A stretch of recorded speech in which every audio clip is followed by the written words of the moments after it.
O susto já passou? Acho que não. O impacto sim.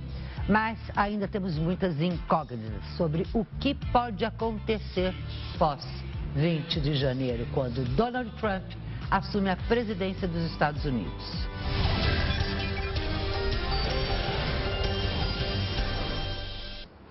O que isso nos afeta, afinal de contas? Nós devemos investir nessa bolsa de valores que parece uma gangorra? Nós devemos orientar você para saber o que você faz com o país, neste país e com esta relação. E para isso eu tenho vários convidados hoje, o Telêmaco Genovese Júnior da GGR, Gestão de Recursos, o Fernando Bergalo, diretor de câmbio da FB Capital, e o presidente do Conselho da Câmara de Comércio. Argentina e Brasil, os dois países que estão morrendo de medo desta relação com Donald Trump, o senhor Alberto Alzueta. Eu vou começar já com a primeira pergunta para vocês. Olha a minha pausa, porque é o seguinte, acredito ou não acredito nas promessas? O que vocês imaginam por essas 2 semanas antes dele assumir, desde que ele foi eleito, que vai acontecer com os Estados Unidos e com o Brasil? Bom, a gente teve aí uma eleição nos Estados Unidos colocando o Donald Trump como presidente, com várias promessas. E se a gente acreditar que ele vai colocar tudo em prática, a gente vai ter um problema sério, principalmente na parte de protecionismo. Ele fez várias promessas para metade da população americana acreditou. Acreditou e quer, né? Acreditou e quer. Acreditou e comprou isso. E se realmente ele colocar em prática isso, nós vamos ter sérios problemas. Tá? Na entrevista da semana passada com o ministro Maestro da Nóbrega, o problema principal que ele cita não é nem a relação tão direta com as nossas vendas, mas a indireta com o desaquecimento da economia global, a dos Estados Unidos afetando a China e a China deixando de comprar da gente. Você acha que isso afeta imediatamente o Brasil? A gente já está num fundinho de poço, tem mais o que cavar? Sim, lógico. Eu acredito que a gente tem um grande problema na balança comercial, se acontecer isso com a balança comercial. Não só a China é a principal parceira comercial do Brasil, mas os Estados Unidos também é o segundo maior parceiro comercial do Brasil. Se realmente ele botar em prática todo esse protecionismo que ele canta para todo mundo ouvir, realmente nós vamos ter problemas de todos os lados. Eu vou te pegar no seguinte aspecto. A gente vendo este lado, Donald Trump, a gente está vendo um fenômeno que na verdade é mundial, de um arrefecimento do comércio fechado, de um comércio que vai botar as fronteiras para dentro de casa e afastar os países. Isso faz com que eu, brasileiro, pense como eu devo dirigir os meus, principalmente dentro da tua área, investimentos. Se eu fosse por uma astróloga que falou há poucas semanas atrás, eu diria, bota tudo em ouro e prata. Me parece alguma coisa como, olha aí, a Terceira Guerra Mundial está vindo. É mais ou menos por aí? Põe tudo em ouro e prata, esqueço o bolso, esqueço coisa de risco. Não, acho que pode haver um certo exagero numa medida dessa, né? Acho que em relação à magnitude do impacto da eleição americana, é importante a gente lembrar, não só em relação ao Brasil, mas os Estados Unidos representam 1/4 da economia global. É muito, 25%. Então, só daí, só a partir desse dado, a gente consegue enxergar melhor o porquê do impacto tão grande, independente de qual seja o resultado, né? Então, em relação ao nosso produto, que é o câmbio, né, e ao mercado de câmbio, tem uma frase célebre que diz que Deus inventou o câmbio para desmoralizar os economistas, né? Então, também daí a gente já tem uma ideia da dificuldade que é você prevê o movimento da moeda. Mas, em relação à eleição do Trump nos Estados Unidos, a gente acredita que a seara onde ele pode praticar mais aí as medidas que ele defendeu... O mal que ele possa vir a fazer. Exatamente. A gente acredita que é mais na questão da política internacional, mais do que na economia, por conta de mecanismos que você tem, né, no sistema democrático que possam balizar, né, medidas do governo. Os Estados Unidos, assim como o Brasil, tem as instituições muito sólidas, então acho que talvez ele tenha alguma dificuldade em atuar, em fazer algum tipo de descaminho na seara econômica. E em relação ao Brasil e ao movimento do dólar, né, a gente teve uma alta muito forte recente.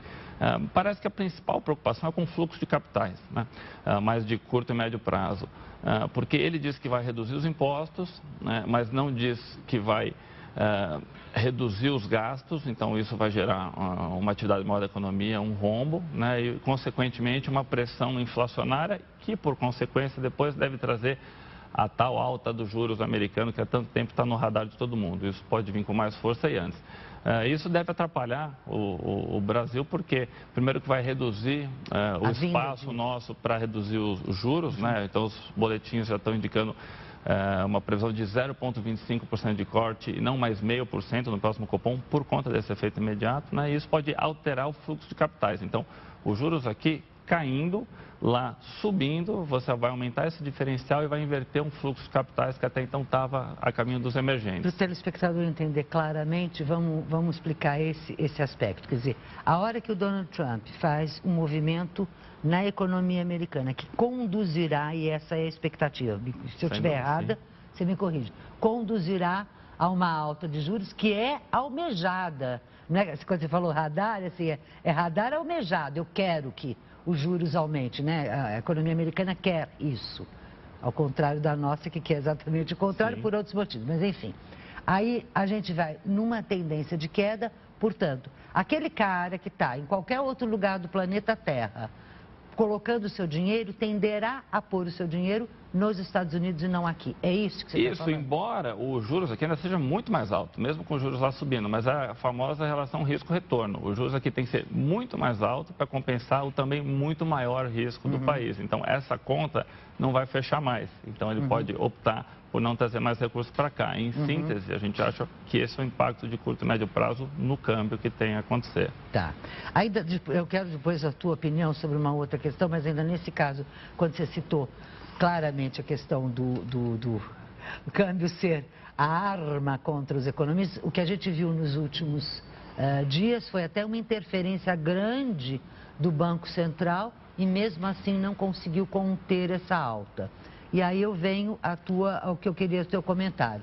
Muito se discute, já se discutia aqui no Brasil também, a questão da independência do Banco Central. Lá nos Estados Unidos, uma das questões do Trump é dizer, eu vou controlar o Fed, né? Quer dizer, eu vou mandar na própria emissão do dinheiro americano.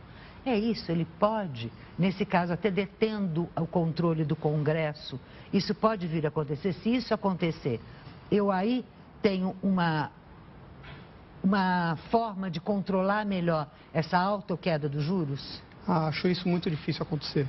Acho isso muito difícil porque o Trump, ele foi eleito pelo Partido dos Republicanos, mas ele não é um republicano. Hoje ele tem um Congresso na mão, mas amanhã pode ser que ele não tenha. Então, o Congresso vai ficar muito de olho nele, nas medidas que ele tomar a partir do dia 20 de janeiro. Qualquer medida que ele tomar impopular, provavelmente vai acontecer alguma coisa... Mesmo tendo a maioria, é uma maioria de partido que não significa para ele. Exatamente. Vai ser... o Congresso pode tomar uma medida, inclusive a parte republicana, que hoje, teoricamente, apoia ele, pode tomar uma medida, sim, de chegar a um ponto de ter um impeachment. Por que não? Mesmo porque o vice dele é muito querido entre os republicanos, é um republicano mesmo. Tá? De raiz. De raiz. A gente já viu, aliás, parece que as histórias se repetem, não? Sim. A gente já viu impeachment lá, já viu 2 vezes aqui, a gente não sabe até quando. Aqui eu preciso sobreviver. As entrevistas que eu tenho feito nas últimas semanas têm sido Brasil, país dos bombeiros. Nesse instante estamos apagando fogo para não consumir o mínimo de sanidade que a gente tem, ou de segurança que a gente tem. Qual a tua recomendação? Olha, principalmente, aliás, só interromper, para a pessoa física e para a jurídica, o que fazer? Olha, na verdade é muito difícil você se posicionar ou especular sobre o mercado de câmbio ou de commodities, né? Então, a recomendação que a gente sempre dá, tanto para a pessoa física ou jurídica, ela tentar de alguma forma se travar através de alguma modalidade de hedge. É não se expor, né? É a única forma que você tem. Você tentar eleger o melhor momento, por exemplo, para comprar dólar ou para liquidar uma operação de câmbio, é impossível, né? Então, a recomendação prática que a gente dá no escritório no dia a dia é que se dilua esse risco, né? Então, você fracionar e eventualmente formar uma taxa média, e também que você não tente eleger o melhor momento, né? E que você simplesmente se trave no custo que você já tem provisionado. Especular sobre o mercado de câmbio é muito difícil e acaba acontecendo aquela máxima que sempre ocorre na bolsa, né, que você entra na alta e sai na baixa. Então, você não adianta tentar eleger o melhor momento e sim se proteger. Acho que não buscar otimizar uma operação de câmbio, mas simplesmente se proteger. Se você sair na taxa média de uma operação de câmbio, você está ganhando hoje em dia com essa volatilidade que a gente teve. A gente viu um câmbio comercial saltar 30, 35 centavos em 10, 15 dias, né? Então, o primeiro efeito de uma questão prática, que foi a lei de repatriação, que trouxe um fluxo grande para cá. Agora, a questão defensiva em relação ao Trump. Então, é uma gangorra muito grande, né? E questões não só de cunho econômico, mas muitas vezes relacionadas à política, geopolítica. Então, fica cada vez mais difícil você fazer alguma programação. Está cada vez mais difícil a gente até respirar. E daí eu tenho uma preocupação que não é só com esses aspectos genéricos que a gente está abordando, mas também com a sua dúvida, com o seu bolso, com a sua questão pessoal. Aí a gente tem dúvida de telespectador que sempre é respondida pelo meu parceiro do Guia Bolso. Vamos lá?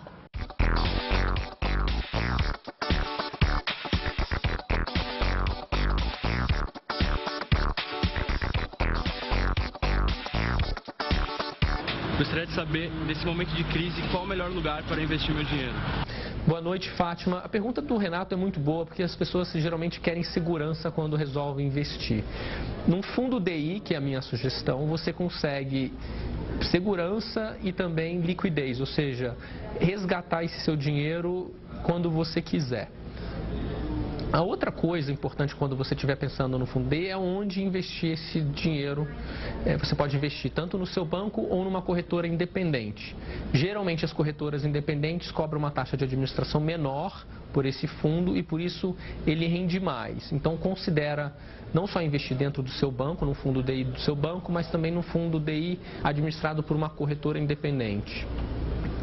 Outra coisa que você tem que considerar é quanto investir.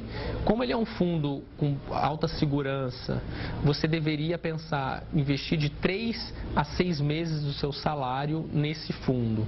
Só depois que você completar aí 3 a 6 meses de salário nesse fundo que você poderia pensar em investir em algo mais arriscado fora de um fundo DI.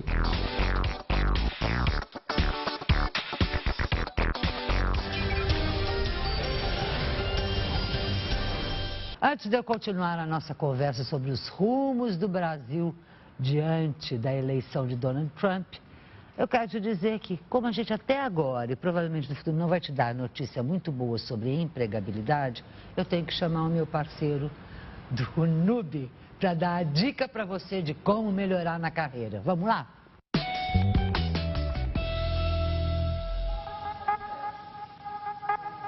Você está preparado para um processo seletivo? Apesar de comum, a maior parte dos profissionais entra em pânico com a situação. A ansiedade, o nervosismo faz parte de um processo seletivo, é muito comum, na medida que os candidatos criam uma expectativa de conquistar a oportunidade tão desejada e ser o candidato aprovado para a vaga. Controlar a ansiedade é fundamental para ter sucesso em qualquer processo seletivo, mas evitar outras falhas primárias também faz toda a diferença para não ser eliminado logo de cara. Conversando com selecionadores, listamos os 7 erros mais cometidos por candidatos e que causam uma péssima impressão. Chegar atrasado, ser prolixo ou monossilábico, estar desinformado, perguntar sobre a remuneração, falar mal da experiência anterior, estar vestido de forma inadequada e expor demais a vida pessoal. As pessoas, às vezes, elas não focam no positivo, ela acaba acreditando muito nas coisas ruins que aconteceram com ela e focam nisso. O importante é você pensar na sua competência, como eu comentei, na sua habilidade, para poder se desenvolver melhor na entrevista. Para não pisar na bola, algumas dicas valem a pena. Seus pontos a desenvolver, ele tem que ser utilizado sempre como um crescimento e nunca como alguma coisa que interfere na sua aprovação. O candidato deve sempre se antecipar em relação ao processo seletivo, pesquisar sobre a empresa, pesquisar sobre a vaga, se manter informado e também utilizar a comunicação ao seu favor, de forma clara e objetiva e cuidar da sua apresentação pessoal.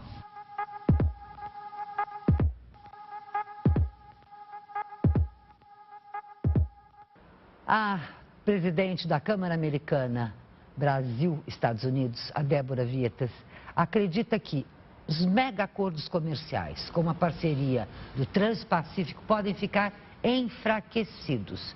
E aí eu jogo já para você do lado do Brasil, Argentina. A gente tem tanta coisa que desde Mercosul não deu certo. Como é que você vê essa questão? Bloco com os Estados Unidos, bloco fortalecido ou enfraquecido?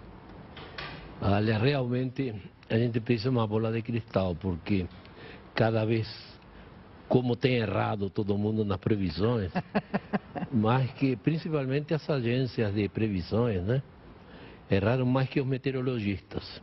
Mas eu acho que este é um momento interessante, porque nas últimas décadas, para o caso do Brasil e Argentina, que é o que nos interessa,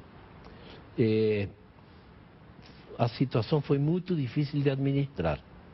Nós tivemos, de um lado, um governo muito difícil, para não dizer terrível, e do outro que sempre jogou para empatar, para ter o mesmo resultado parecido, tão ruim quanto. Ninguém ganhou a guerra, todos perdemos.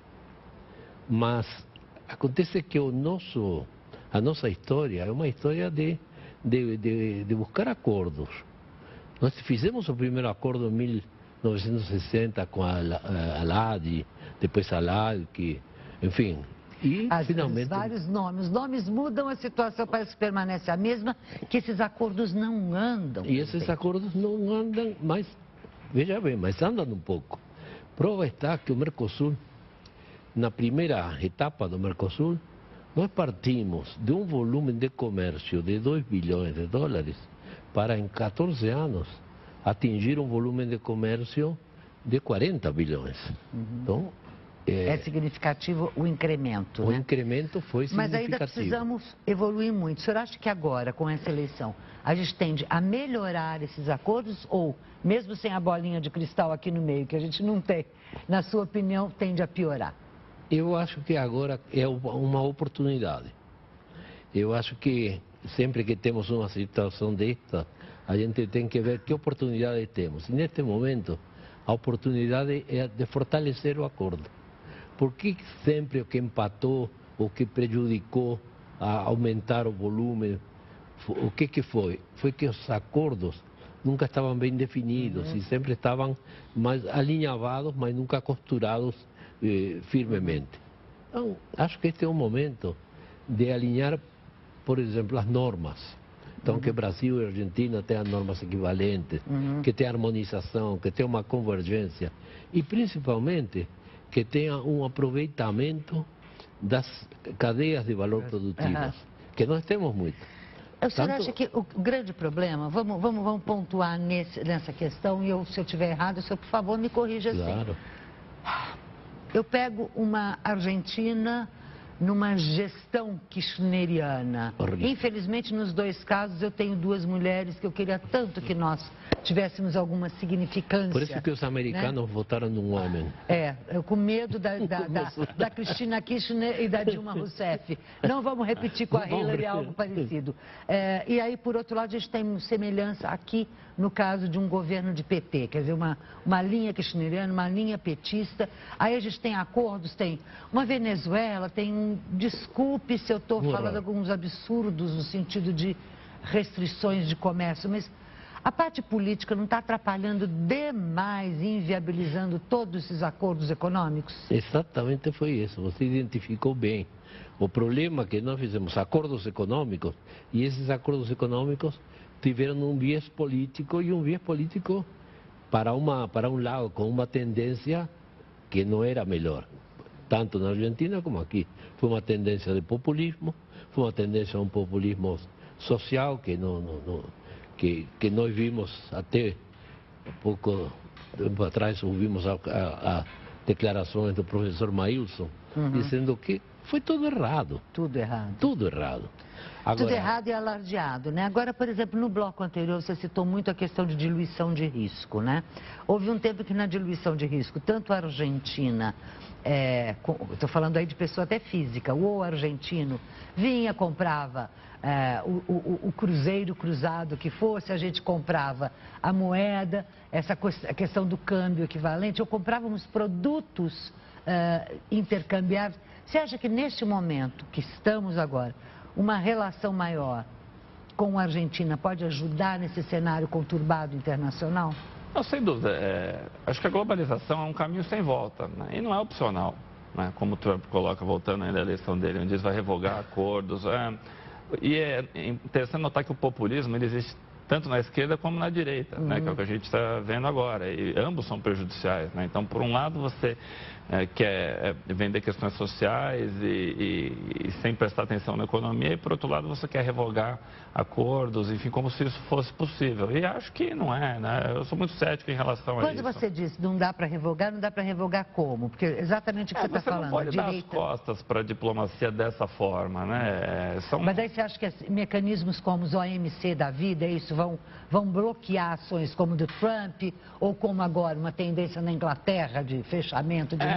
Acho que os órgãos reguladores vão ter um papel muito importante nesses próximos anos, seja aqui ou nos Estados Unidos, né? Acho que as agências reguladoras vão aparecer com grande destaque, tentando balizar essas questões. É lógico que você pode tentar renegociar acordos, propor coisas diferentes, mas acho que a globalização não é opcional. Acho que essa a mensagem. Você não consegue se fechar em relação ao comércio. O senhor acredita nisso também? Porque até pegando o caso das agências, os países estão se importando com regras da OMC mesmo? Estão se importando, mas principalmente nós temos um fato que é a realidade.